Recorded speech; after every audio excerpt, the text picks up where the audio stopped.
Hi friends, today we are going to see how to create the SharePoint list. So video பார்க்கிறதுக்கு முன்னாடி சேனலை subscribe பண்ணாதவங்க மறக்காம subscribe பண்ணிடுங்க. So SharePoint ஓபன் பண்ணிடுங்க. SharePoint ஓபன் பண்ணதுக்கு அப்புறம் நேவிகேஷன்ல உள்ள சைட் கண்டென்ட்டை செலக்ட் பண்ணுங்க. சைட் கண்டென்ட் செலக்ட் பண்ணதுக்கு அப்புறம் லெஃப்ட் சைடுல வந்து பிளஸ் ஆர் நியூ ஐகான் இருக்கும். அதை கிளிக் பண்ணுங்க. கிளிக் பண்ணதுக்கு அப்புறம் லிஸ்ட்டை செலக்ட் பண்ணுங்க. ஸோ லிஸ்ட்டை செலக்ட் பண்ணதுக்கு 3 டைப் இருக்கும். blank list, from Excel, from existing list. நம்ம இப்போ வந்து blank list எப்படி கிரியேட் பண்ணலான்னு பார்க்கலாம். So select blank list.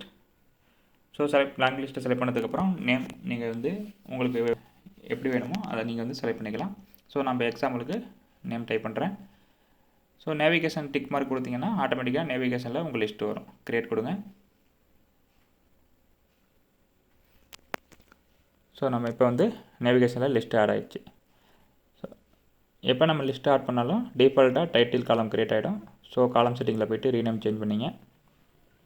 So நம்ம டாஸ்க்குன்னு நான் கொடுக்குறேன். சேவ் பண்ணுங்கள். இப்போ நியூ காலம் ஆட் பண்ணுறேன். நியூ காலமில் வந்து நான் பர்சன் காலம் ஆட் பண்ணுறேன். இந்த பர்சன் காலம் எதுக்குன்னா நம்ம வந்து நேம் வந்து டைப் பண்ணுறதுக்காக.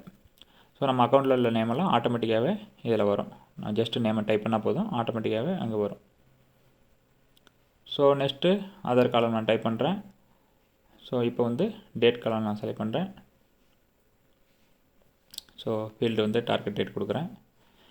இதில் இன்க்ளூடிங் டைம் ஆப்ஷன் இருக்குது. தேவைன்னா ஆன் பண்ணிக்கலாம், இல்லைனா ஆஃப் பண்ணிவிடுங்க. தென் சேவ் கொடுத்துருங்க. ஸோ நெக்ஸ்ட்டு காலம் வந்து சாய்ஸ் காலம். சாய்ஸ் காலம் வந்து மல்டிபிள் சாய்ஸ் இருக்கும். நம்ம எது வேணாலும் ஆட் பண்ணிக்கலாம். ஸோ நான் இதில் வந்து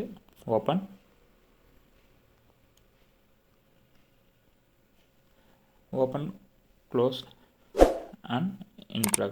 Based on the choice we can change the color also. Then save கொடுத்துங்க. ஸோ நெக்ஸ்ட் வந்து அகைன் நான் வந்து டேட் அண்ட் டைம் காலம் செலக்ட் பண்ணுறேன். ஸோ இங்கே வந்து ஃபீல்டில் வந்து கம்ப்ளீட்டட் டேட் கொடுக்குறேன். தென் சேவ் கொடுத்துருங்க. ஸோ நம்ம இப்போ வந்து காலம் எல்லாமே க்ரியேட் பண்ணியாச்சு. ஸோ நான் முன்னாடி உள்ள வீடியோவில் சொன்ன மாதிரி ஸ்டேட்டஸில் எப்படி டிஃபால்ட்டாக ஆட் பண்ணுறதுன்னு பார்க்கலாம். ஸ்டேட்டஸ் செலக்ட் பண்ணுங்கள், எடிட் போய்ங்க, டிஃபால்ட் வேல்யூவில் வந்து ஓப்பன் கொடுத்து சேவ் பண்ணிவிடுங்க. ஸோ நம்ம இப்போ வந்து நியூ கிளிக் பண்ணிவிட்டு நியூ ஐட்டம் க்ரியேட் பண்ணலாம். ஸோ டாஸ்க் செலக்ட் பண்ணுங்கள். So person in charge just name type பண்ணுங்கள், ஆட்டோமேட்டிக்காக நேம் வரும். டார்கெட் டேட் செலக்ட் பண்ணுங்கள். ஸோ காலண்டரில் டேட் செலக்ட் பண்ணிவிட்டு ஸ்டேட்டஸ் செலக்ட் பண்ணிவிடுங்க. Then save. ஸோ இப்போ ஐட்டம் க்ரியேட் ஆகிடுச்சு. ஸோ நான் இப்போ இன்னொரு லைன் ஐட்டம் க்ரியேட் பண்ணுறேன். டாஸ்க் 2 பர்சன்டேஜ் செலக்ட் பண்ணுறேன். Target date, then status select பண்ணுறேன். சேவ் கொடுத்துருவேன். சப்போஸ் இப்போ நம்ம வந்து எடிட் பண்ணணும்னா டைரெக்டாக அந்த லிஸ்ட்டை செலக்ட் பண்ணி எடிட் பண்ணலாம், இல்லைனா எடிட் கிரீவில் போய்ட்டு டைரெக்டாகவே நம்ம வந்து எடிட் பண்ணிக்கலாம். தென் எக்ஸிட் கொடுத்தீங்கன்னா ஆட்டோமேட்டிக்காகவே லிஸ்ட்டு சேவ் ஆகிடும். இப்போ நம்ம லிஸ்ட்டு க்ரியேட் பண்ணியாச்சு, ஐட்டமும் ஆட் பண்ணியாச்சு. இதில் வந்து ஷோன் ஹிடன் காலம் போனீங்கன்னா நம்ம கிரியேட்டட் பை ஐடி நம்பர்லாம் நம்ம செலக்ட் பண்ணிக்கலாம். ஸோ செலக்ட் பண்ணிவிட்டு அதை வந்து டாப்பில் மூவ் பண்ணிங்க.